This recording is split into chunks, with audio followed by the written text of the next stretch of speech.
Now everybody serenade the new faith of Kendrick Lamar. This is King Kendrick Lamar. King Kendrick and I'm into. My point intention is wrong. Okay, yeah, that's about all. Does that count as an intro? Okay, anyways, shit, I have a lot of sounds in the background now too. You probably hear the car keys. That's because I'm doing this in a car. Ironic, I know. Since, I'm getting too like, okay, fuck. Anyways, yeah, I wanted to talk about this album for a while now. I've actually made 2 videos in preparation. I also listened to the album like twice now, and I've kind of done like just listening to this album every single other day. Like, I think today I did listen to it technically, to some of the songs, but yeah, today wasn't the most serious of listens to this album because I kind of wanted to come in with just my overall experience at this point, what has happened with me with this album specifically, and why I even want to talk about it today, because yeah, it's definitely an album that for me has grown a lot on me. And just to give some background on this album too, I actually listened to this album back, not the album itself, but I listened to the songs on this album back when they came out, like, Swimming Pools, obviously, that was a big hit back in the day. You also had a song like Bitch Don't Kill My Vibe, and also, Mad City. Now, to get into the particular stuff about these songs, Swimming Pools, when it came out, I was okay with it, but, I didn't truly like it that much. I thought it was just kind of whatever. Yeah, I liked it, but it wasn't like one of those songs that I'm just like, yeah, I want to listen to this every single day, you know what I'm saying? And then there was also songs like Bitch Don't Kill My Vibe that, as soon as I got into my teenage years, I started to like that song, although I hadn't really listened to it in a while, because like I usually listen to this because my brother would put it on, not because like I was listening to it myself, but that's another thing. And then there's also Mad City, which is basically very popular because of that intro, the if Pyros and Crips, that intro, and that was kind of the only thing I knew about the song, was the intro itself, not really the song itself. In fact, when I first listened to Mad City, it kind of took me like by surprise, like, what the heck, this is how Kendrick sounds in this song. And it took me a little bit to listen to it, and then I enjoyed that song so much too. So yeah, basically this is an album that's really grown on me since I first listened to it. And now that I've grown older, I actually really appreciate how much this album just does overall. Not just like a particular song, just the album itself. If I want to get into the specifics, which that's what I'm going to be getting into now, the first thing that really stands out to me in this album has always been the skits. And yeah, the skits on this album are just some of the most memorable moments in the entire album. And I know not everyone really likes the skits. Sometimes you might just skip them. Like, sometimes I've skipped them myself too, but for the most part, I try not to skip the skits. And the main reason for this is because they had a lot of substance and a lot of, in my opinion, atmosphere to a lot of these songs. And to me, without these skits in between most of the songs, it's just not good Kid, Mad City. To me, these skits are what makes it the album that it is. To me, without these skits being in like the album, I just genuinely wouldn't like it as much as I do now. Like, maybe I still would like it, but these skits had a lot of personality, and to me, that's one of the things that really stands out about this album, is just how top-notch each of these skits are. Some of them are a little bit more, serious and, gut-wrenching, and in a sense, like, to me, some of the more serious ones I really enjoy, like, especially the ones on, like, Real and Sing About Me. Those skits always, like, get to me, and, like, personally, just because they're so, like, emotional, and they have so much weight to them. And then you have other ones like Shireen that are just funny to me, and that's it. I just like them because they're funny. And yeah, you have this like dichotomy of humor and also seriousness in a bunch of these skits, and just having that difference between having fun and also being like, damn, this shit deep, you know. That's one of the things I really like about this album, that to me has definitely stood the test of time, in my opinion. And that's not the only thing from this album that I really enjoy. In fact, there are other things that I like, you know, that being the sound. The sound of this album is just something that I can't really describe, because to me it sounds like it's something that would be very old, something that you might hear in like one of those old movies, old TV shows, something like that. But it also feels so new to me. Every single time I listen to one of these songs, it just always sticks in my mind. It's always so fresh to me. And it's one of those things that I really enjoy about this album, was that Kendrick was able to use like sounds that make you think of old times, like nostalgia in a sense, but also having that fresh coat of paint on it. And yeah, that's what I really like about these albums, is just all of this shit. It just adds on to it, just adds more layers, more enjoyability to it. And yeah, like to me, this sort of thing makes it that much more replayable to me, being able to come into these songs and having that sort of theme to it, that atmosphere that the sound just brings to it and the skits bring to it. And, you know, now that I mention all of these, you know, I might as well mention the lyrics, because the lyrics are just, they're so top notch on this album. Some of these lyrics are also like very much deeper than basically have on the first listen. Like, one of my favorite things that Kendrick does with a lot of these lyrics is just, you listen to it and you're like, oh, that's a cool lyric, you know, that sounds sick. And then sometimes you might come back and, you know, with the context of everything in the album, it makes it have a different meaning to it. It has more substance to it than just being like a flex. Like, for example, one of these songs being Backseat Freestyle, it just sounds like Kendrick's fucking being like a little bit of a random kid, you know, just. And yeah, that's kind of the whole point.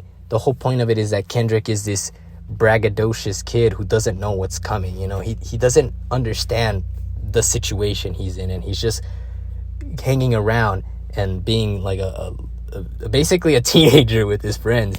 And then later on, you have The Art of Peer Pressure with very much detailed lyrics explaining Kendrick as he is now, looking back at his past and sort of realizing that, damn, this kind of shit was pretty bad, honestly.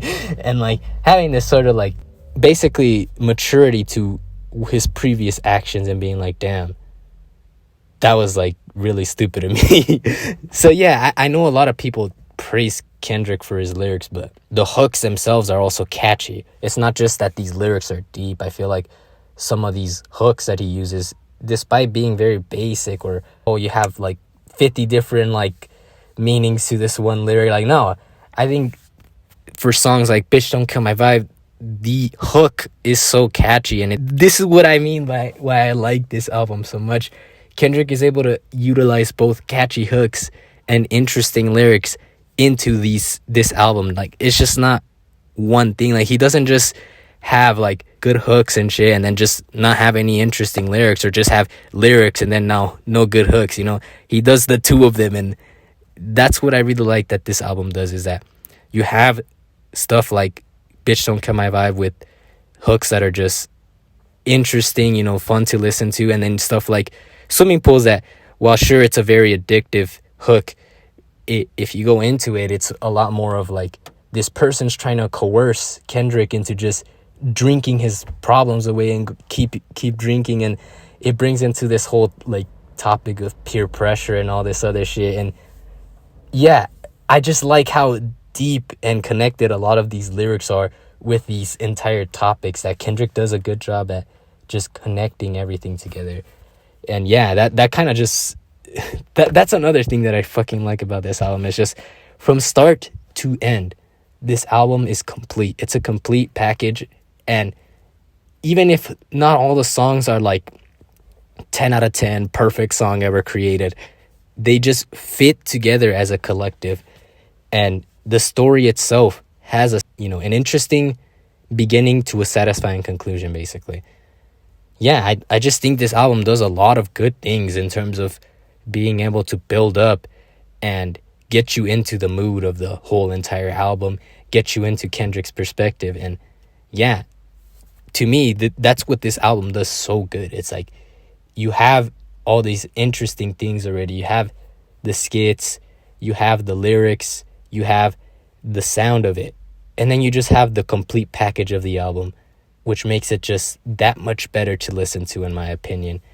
And now that I've listened to it like a lot of times, I honestly feel like it is very satisfying having all the context of everything that happens in the album.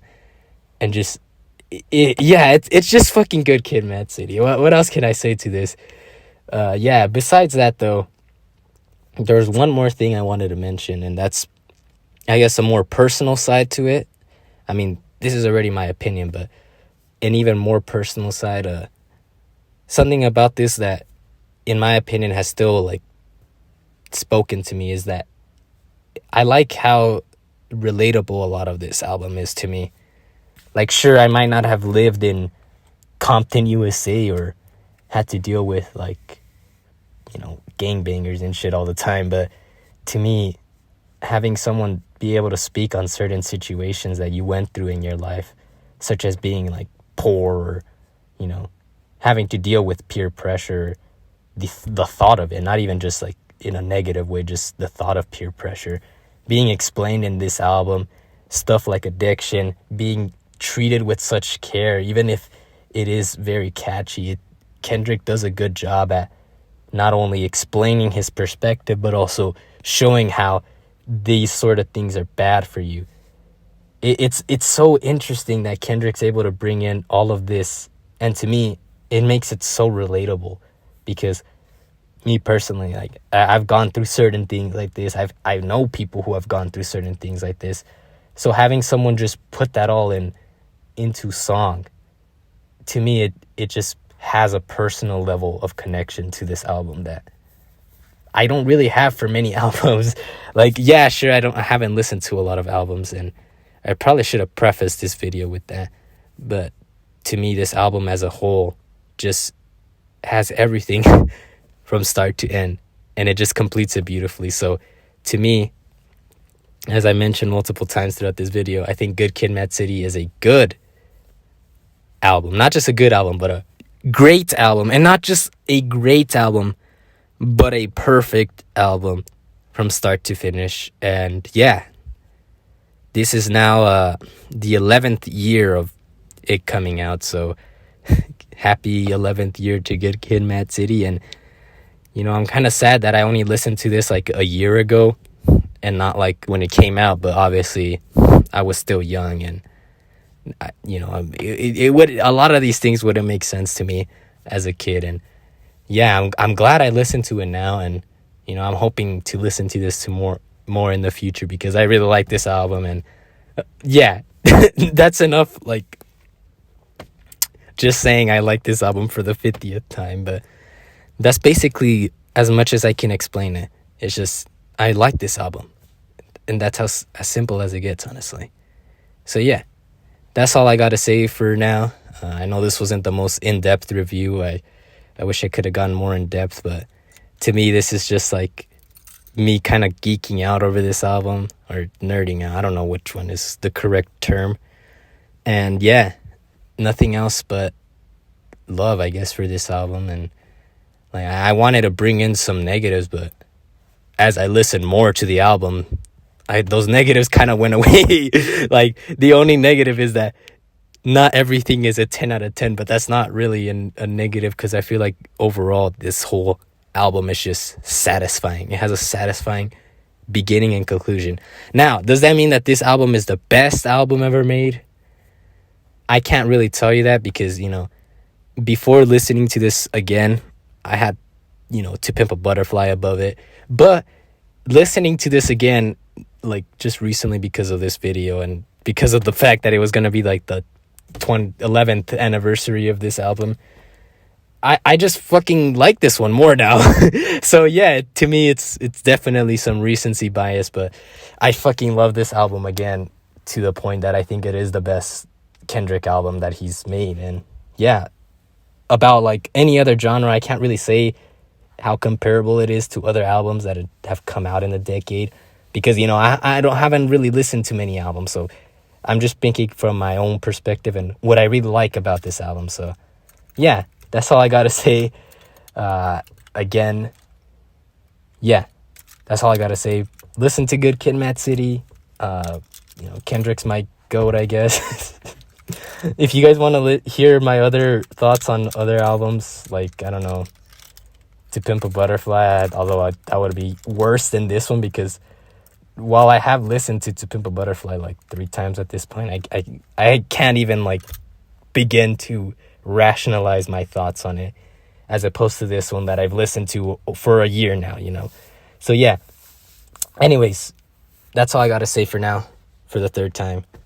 And yeah, I hope you guys have a good day, good night, or good evening, and I'll see you guys next time. Good Kid, Mad City, 11 years.